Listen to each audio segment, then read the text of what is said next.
అశోకుడు రోడ్డుకి ఇరువైపులా చెట్లు నాటించెను. అశోకుడు రోడ్లకి ఇరువైపులా చెట్లు నాటించెను. అశోకుడు రోడ్లకి ఇరువైపులా చెట్లు నాటించెను. బాబీ డాడీ చదువుకుంటున్నా. అవును డాడీ. అశోకుడు రోడ్డుకి ఇరువైపులా చెట్లు ఎందుకు నాటించాడు? రోడ్డుకి మధ్యలోనే నాటించడానికి డాడీ.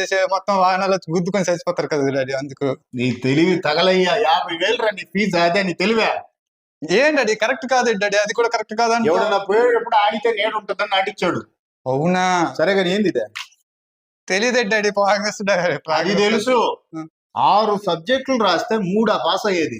3 పాస్ అయింది డాడీ. పాస్ అయ్యేది. 3 పాస్ అయ్యేది. 3 పాస్ అయ్యండి డాడీ. 3 పాస్ అయ్యి కూడా కొడతావా? అంతే.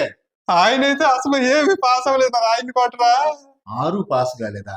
ఎవడురా? తెలీదు డాడీ. 6 ఎవడురా?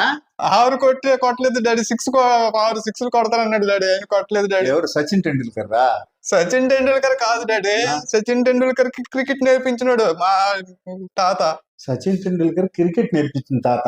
మరి అర్థమయ్యేటట్టు చెప్పరా. ఎవరు 6 ఫెయిల్ అయిందా? చంద్రబాబు నాయుడు తాత. నీ అమ్మ కూడా సూపర్ 6 ఇస్తానని 1 కోడి లేదు కదా.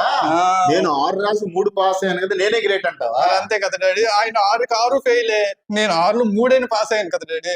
ఒరే పిల్లకాయలకి కూడా తమాషా అయిపోయింది కదా సార్. మీరు ముందు ఆ సూపర్ 6 ఇచ్చేయండి సార్. మీరు వద్దు.